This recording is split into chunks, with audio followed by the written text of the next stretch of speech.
बिस्मिल्लाहिर्रहमानिर्रहीम। अस्सलाम वालेकुम स्टूडेंट्स। आज हम जो है वो कंटिन्यू करेंगे एक्सरसाइज 3.1 जो हमने स्टार्ट की है, इंटीग्रेशन चैप्टर नंबर 3 इंटीग्रेशन को हम जो है वो डिस्कस कर रहे हैं। उसमें जो एक्सरसाइज 3.1 की लास्ट वीडियो में जो है वो 7 क्वेश्चंस जो है मैंने आपको सॉल्व करवाए थे।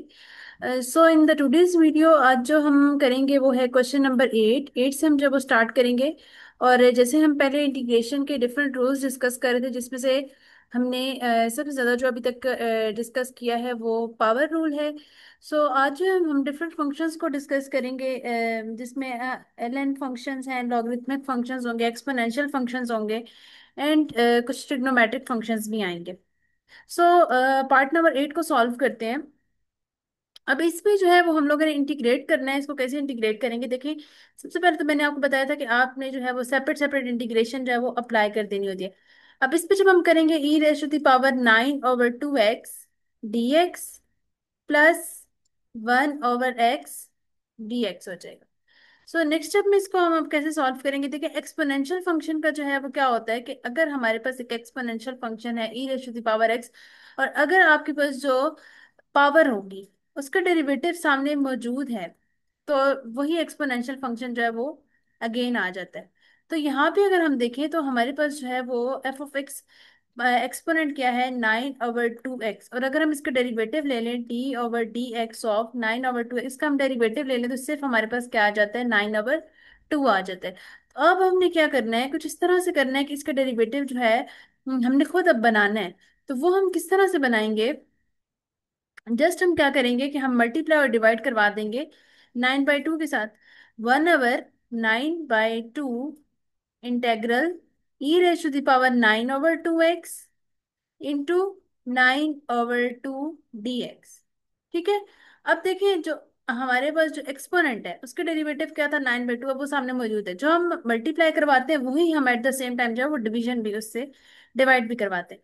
प्लस अब हमने इंटीग्रेशन में ये पढ़ा था कि अगर हमारे पास नीचे एक फंक्शन है एक्स, ठीक है, और नीचे अगर एक वेरिएबल एक्स है और उसके डेरिवेटिव ऊपर मौजूद है, ठीक है, प्रेजेंट है, तो हमें सिंपल क्या लिख देना होता है, एल एन ऑफ एक्स। अब एक्स का डेरिवेटिव अगर हम ले लें d/dx ऑफ एक्स, अगर हम एक्स का डेरिवेटिव लें तो क्या आता है, 1 आ जाएगा। ठीक है। तो अब हमने क्या करना है, सिंपल आपने जो है, अब देखें एक्स का डेरिवेटिव ऊपर मौजूद है तो एल एन ऑफ एक्स हो जाएगा, प्लस कांस्टेंट ऑफ इंटीग्रेशन साथ आ जाएगी। ठीक है। अब नेक्स्ट स्टेप में क्या करना है, अब 2/9 हो जाएगा। ठीक है, टू जो है वो फर्स्ट प्लेस पे चले जाएगा। अब इसका अगर हम डेरिवेटिव लें तो सिंपल इंटीग्रेशन लें तो 9/2x हो जाएगी, क्योंकि उसका डेरिवेटिव सामने मौजूद है, जस्ट वही एक्सपोनेंशियल फंक्शन जो है वो अगेन आ जाता है, L N of X plus C. So this is the answer.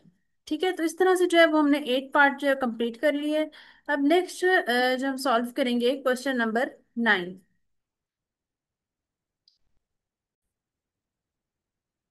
तो इसको हम कैसे सॉल्व करेंगे, जो 9 पार्ट है इसको हमने सॉल्व करना है। जस्ट इसमें अब देखें, हमारे पास एक्सपोनेंशियल फंक्शन को जो है वो कैसे सॉल्व किया जाएगा। सबसे पहले इसमें अगर हम देखें तो एक्सपोनेंशियल फंक्शन में X raise to the power 2 है।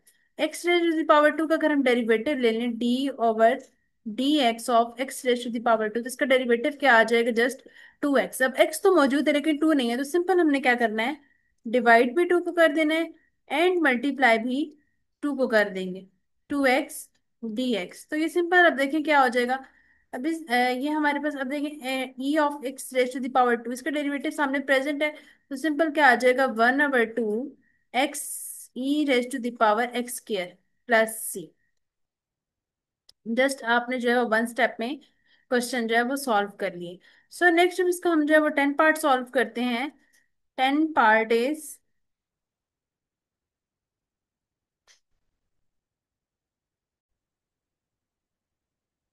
अब इसको हम लोगों ने जो है वो इंटीग्रेट करना है। कैसे करेंगे, देखिए। अगर हमारे पास जो है वो बेस जो है वो कोई रियल नंबर हो जाए, ठीक है, कोई कांस्टेंट नंबर है। अब हमारे पास जो बेस है वो क्या है, 5 है, और एक्सपोनेंट जो है वो क्या है, एक वेरिएबल है। तो इसका जो है वो बहुत सिंपल इंटीग्रेशन है। सिंपल आपने जो है वो क्या कर देना है, एक बार आपने वही फंक्शन लिख देना होता है 5 raise to the power x divide by L N of जो बेस होता है ना, बेस, वो आपने लिख देना होता है 5 प्लस सी। तो बस जस्ट वन स्टेप में जो है वो उसको हमने इंटीग्रेट कर देना होता है। अगर हमारे पास इस तरह का एक फंक्शन आ रहा है, एक इस तरह का इंटीग्रेंट आ रहा है कि उसमें जो बेस है वो आपके पास कोई कांस्टेंट नंबर है, और उसकी जो एक्सपोनेंट है, जो पावर है, वो एक वेरिएबल है। तो सिंपल उसमें जो है वो कैसे इसको सॉल्व करना है, 5 raise to the power X, एक बार आपने वही फंक्शन लिख देना है, divided by L N of L N के साथ जो है आपने जस्ट वो नंबर जो आपको बेस दिया होता है, वो आपने जो है वो लिख लेना होता है। Next question is 7 raise to the power 7 Y D Y. इसको सिंपल हमने कैसे सॉल्व करना है, देखें। अब अगर हम देखें तो 7 वाई का अगर हम डेरिवेटिव लें विद रिस्पेक्ट टू वाई, से क्या आ जाता है, 7 आ जाता है। तो उसको हम लोग क्या सॉल्व करेंगे, सबसे पहले आपने जो है उसको मल्टीप्लाई कर देना है और डिवाइड कर देना है 7 को, 7 वाई इंटू 7 dy हो जाएगा। नेक्स्ट स्टेप में इसको हमने कैसे सॉल्व करना है, नेक्स्ट स्टेप में क्या हो जाएगा, 1/7, और उसके बाद अब देखिए 7 इंटू 7 इसके डेरिवेटिव सामने मौजूद है, जस्ट हम लोगों ने जो है वो यही फंक्शन लिख देना, और इस फंक्शन का भी हमने जो है वो देखा था कैसे डेरिवेटिव लेंगे। एक बार आपने जो है 7 raise to the power 7 by लिख देना है, divided by L N of 7 plus C हो जाएगा, divided by L N of 7 plus C.